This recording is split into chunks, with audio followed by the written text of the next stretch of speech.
Bienvenue sur Agora. Une probable fissure aurait été découverte sur le volcan de Yellowstone. Vous avez peut-être déjà entendu parler de ce volcan situé dans le parc national de Yellowstone aux États-Unis, non? Eh bien, c'est l'occasion de le découvrir. Suivez-nous dans cette expédition qui vous propulsera vers les confins de l'univers. Avant de commencer cette aventure, n'oubliez pas que toutes les sources utilisées pour cette vidéo sont répertoriées dans la description. Allez, c'est parti. Plongez dans un récit palpitant sur la naissance et l'évolution du volcan légendaire de Yellowstone. Le relief de Yellowstone est le fruit de l'activité tectonique, volcanisme et tremblements de terre associés aux effets érosifs de la glace et de l'eau. Avec une superficie de 3472 miles carrés, soit 8 983 188 km carrés, il est plus grand que les États du Rhode Island et du Delaware réunis. Au début, on croyait que les histoires du geyser, de sources chaudes et de fumerolles qui sortent du sol étaient des récits légendaires de la frontière, mais les experts savent à présent qu'il résulte d'un super volcan situé sous le parc. En réalité,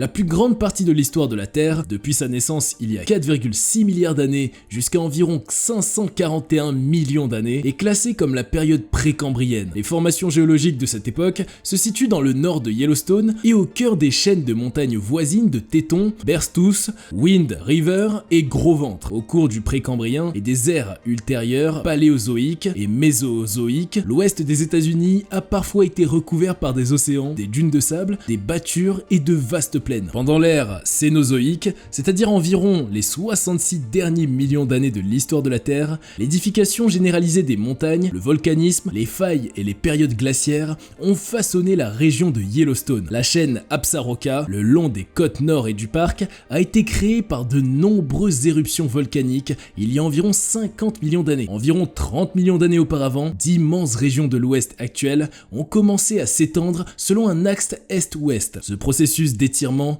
a continué à s'amplifier il y a environ 17 millions d'années et a donné naissance à la topographie moderne du bassin et de la chaîne qui caractérise une grande partie de l'ouest, y compris la région de Yellowstone. Environ 16,5 millions d'années auparavant, une phase vigoureuse de débordement volcanique a commencé près des frontières actuelles du Nevada, de l'Oregon et de l'Idaho. Les éruptions ultérieures peuvent être suivies à travers le sud de l'Idaho jusqu'à Yellowstone. Un parcours de 500 miles, soit environ 804,67 km, parsemé de plus de 100 calderas, a été formé lorsque la plaque nord-américaine se déplaçait vers le sud-ouest au-dessus d'un réservoir peu profond de magma. En effet, une caldeira est un vaste cratère en forme de bol qui se forme suite à l'activité volcanique. Les calderas surviennent lorsque d'importantes quantités de matériaux pyroclastiques sont éjectés par un volcan, entraînant l'effondrement du toit de la chambre magmatique qui n'est plus soutenu. Il y a environ 2,1 millions d'années, le mouvement de la plaque nord-américaine a rapproché la région de Yellowstone du corps magmatique peu profond. Ce volcanisme reste une force motrice à Yellowstone aujourd'hui. Le magma se trouve à proximité de la surface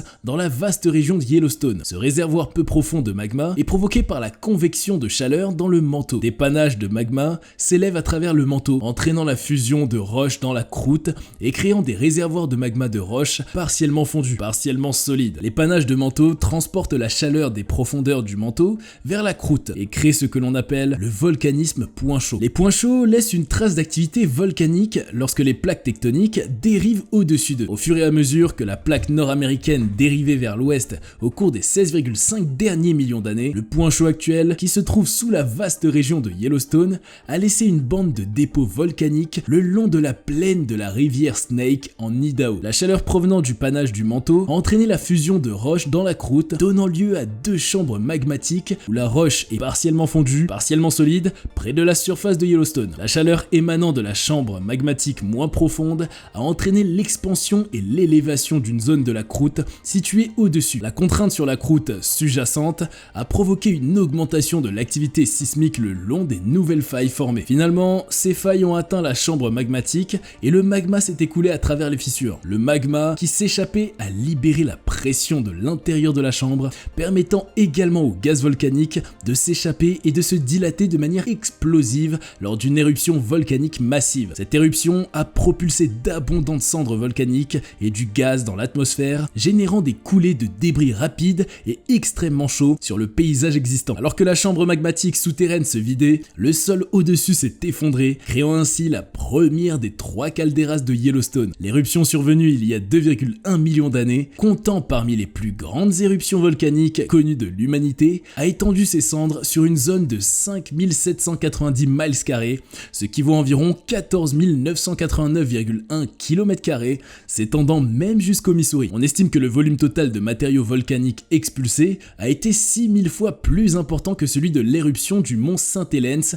en 1980 dans l'état de Washington. Une autre éruption volcanique significative, bien que plus petite, a eu lieu à l'extrémité ouest de la première caldeira il y a environ 1,3 million d'années. La troisième et plus récente éruption volcanique massive, il y a 631 000 ans, a créé l'actuelle caldeira de Yellowstone. Depuis lors, 80 éruptions plus modestes ont eu lieu. Environ 174 000 ans auparavant, l'une d'entre elles a façonné ce qui constitue aujourd'hui le pouce ouest du lac Yellowstone. Pendant et après ces éruptions explosives, de vastes coulées de lave rhyolithique visqueuse ainsi que des coulées de lave basaltique moins abondantes ont partiellement rempli le fond de la caldeira et les régions avoisinantes. La plus jeune de ces coulées de lave est la coulée de rhyolite de Pshistone, vieille de 70 000 ans, située dans le coin sud-ouest du parc national de Yellowstone. Depuis la dernière des 3 éruptions ayant créé la caldeira, la pression du réservoir de magma peu profond a donné naissance à 2 dômes résurgents à l'intérieur de la caldeira de Yellowstone. Le magma peut être situé à une profondeur aussi faible que 4,83 à 12,87 km environ sous le dôme de Sour Creek et 12,87 à 19,31 km environ sous le dôme du lac Malhar, et les 2 dômes se dilatent et se rétractent en fonction des variations de volume du magma ou des fluides hydrothermaux sous-jacents. Le sol de la caldeira dans son ensemble s'élève ou s'abaisse également, mais pas autant que les 2 dômes. Au cours du dernier siècle, l'expansion nette a entraîné une inclinaison du fond de la caldeira vers le sud. Par conséquent, les rives méridionales du lac Yellowstone ont fléchi et les arbres se trouvent maintenant dans l'eau, tandis que l'extrémité septentrionale du lac s'est élevée pour former une plage de sable à Fishing Bridge. Des altérations notables du sol ont été consignées le long de l'axe central de caldeira, s'étendant de Old Faithful à White Lake dans la vallée de Pelican au cours de la période historique. Les relevés de la modification présumée du sol ont débuté en 1975 en utilisant des mesures verticales de points de repère dans le sol. En 1985, les relevés ont attesté d'un soulèvement sans précédent de l'intégralité de la caldeira. Des mesures GPS ultérieures ont révélé que la caldeira avait ensuite connu une phase d'affaissement ou naufrage jusqu'en 2005, date à laquelle elle est revenue à une phase de soulèvement extrême. Le mouvement vertical le plus significatif a été enregistré à la station GPS de White Lake, située à l'intérieur du bord, et de la caldeira, où l'élévation totale de 2004 à 2010 était d'environ 27 cm. Le taux de hausse a ralenti en 2008 et la caldeira a recommencé à s'aplatir au cours du premier semestre de 2010. On pense que le soulèvement est dû au déplacement de fluides hydrothermaux profonds ou de roches fondues dans le système magmatique de la croûte terrestre peu profonde à une profondeur d'environ 10 km sous la surface. Un volcan peut subir des phases de soulèvement et d'affaissement pendant des milliers d'années, sans entrer en éruption. Notamment, les variations de soulèvement et d'affaissement ont été liées à l'augmentation de l'activité sismique. L'évacuation latérale de ces fluides, loin de la caldeira, ainsi que les tremblements de terre, les affaissements et les soulèvements qui les accompagnent, libèrent la pression et pourraient agir comme une soupape de libération de pression naturelle, équilibrant la recharge de magma et préservant Yellowstone des éruptions volcaniques. Existe-t-il une éventualité que le volcan de Yellowstone fasse éruption prochainement? La dernière éruption du gigantesque volcan de Yellowstone s'est produite il y a 70 000 ans. Aura-t-il une nouvelle éruption prochainement? La caldeira de Yellowstone, qui est en fait un immense bassin en forme de chaudron au sommet du volcan,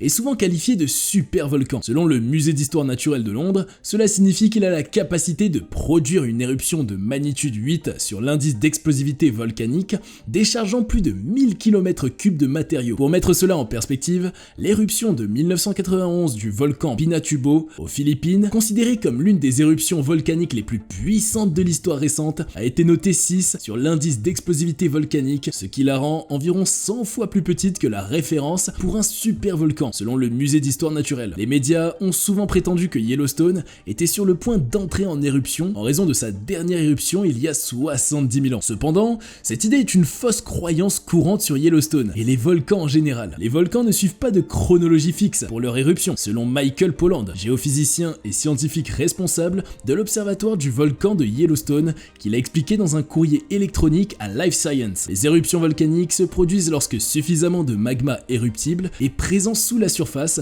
et que la pression le fait monter. Actuellement, aucune des conditions nécessaires à une éruption n'est présente à Yellowstone. Tout dépend de l'approvisionnement en magma. Si celui-ci est interrompu, le volcan n'entrera pas en éruption. Plusieurs volcans connaissent des cycles d'activité et d'inactivité, a affirmé M. Polland, et en général, l'activité volcanique est directement liée à l'arrivée de magma. Certains volcans semblent avoir des éruptions régulières, mais c'est parce que l'approvisionnement en magma est relativement constant, a-t-il expliqué. Quant à l'idée d'une éruption volcanique, attendue depuis longtemps, elle découlerait du concept de tremblement de terre. Les tremblements de terre surviennent lorsque les contraintes s'accumulent le long des failles, et dans de nombreux endroits, ces contraintes s'accumulent à des taux relativement constants, en raison, par exemple, du mouvement des plaques. En conséquence, on peut s'attendre à ce que des tremblements de terre se produisent à intervalles assez réguliers. Cependant, c'est plus complexe que cela, car il y a de nombreuses variables en jeu. C'est pourquoi on peut dire qu'une faille est en retard pour un tremblement de terre. M. Polland a également noté que les supervolcans, un terme qu'il juge quelque peu exagéré et sensationnaliste, n'est ni plus ni moins imprévisible que les autres volcans. Alors, comment les spécialistes surveillent-ils l'activité souterraine de Yellowstone pour pouvoir donner des avertissements en cas d'éruption volcanique majeure? Yellowstone est étroitement surveillé à l'aide d'une diversité de méthodes, a indiqué M. Polland. La sismicité et la déformation du sol sont surveillées en permanence. Nous observons les températures de certaines caractéristiques thermiques, bien que cela ne soit pas un indicateur d'activité volcanique, mais plutôt du comportement de zones hydrothermales spécifiques. Les émissions thermiques globales depuis l'espace sont analysées, et nous collectons des échantillons de gaz et d'eau pour évaluer leur chimie au fil du temps. Nous suivons également le débit et la composition chimique des cours d'eau et des rivières. Avoir des milliers de tremblements de terre sur une courte période, dont beaucoup sont ressentis, serait notable, à condition qu'il ne s'agisse pas d'une séquence de répliques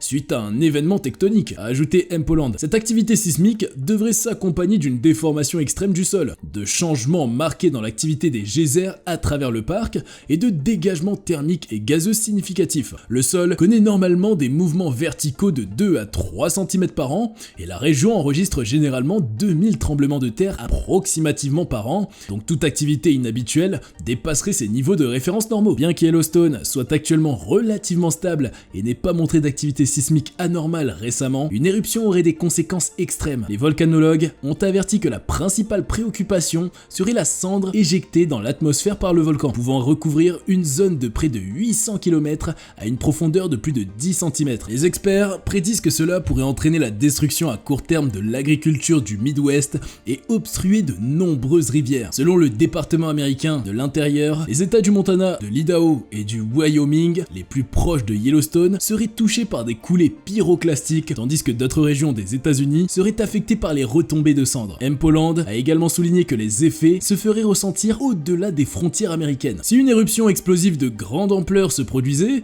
elle pourrait avoir un impact sur le climat mondial en éjectant des cendres et des gaz dans la stratosphère, provoquant un blocage de la lumière solaire et une baisse des températures mondiales pendant quelques années, a expliqué M. Polland. Une étude publiée dans la revue Science en décembre 2022 a révélé que la caldeira de Yellowstone contient plus de magma liquide fondu que ce qui avait été estimé précédemment. Cela soulève-t-il des inquiétudes quant à la possibilité d'une éruption imminente? Ce travail de recherche ne fait que confirmer ce que nous savions déjà sur Yellowstone, a répondu M. Polland. Les premières conclusions indiquaient que la chambre magmatique sous Yellowstone n'était liquide qu'à hauteur de 5 à 15%. Les nouvelles recherches, basées sur des techniques plus avancées, mais les mêmes données, suggèrent qu'elle est plus proche de 16 à 20% de fusion. Le message à retenir est que la chambre magmatique est principalement solide. Cela signifie qu'il y a beaucoup moins de probabilité d'une éruption majeure. Je trouve ce résultat rassurant, a-t-il ajouté. Et c'est la fin de cette incroyable aventure. Nous sommes profondément reconnaissants de l'attention que vous avez portée à cette vidéo. Vos impressions et vos commentaires sont d'une valeur inestimable pour nous, alors n'hésitez pas à les partager. Et si notre contenu vous a captivé et que vous souhaitez nous soutenir,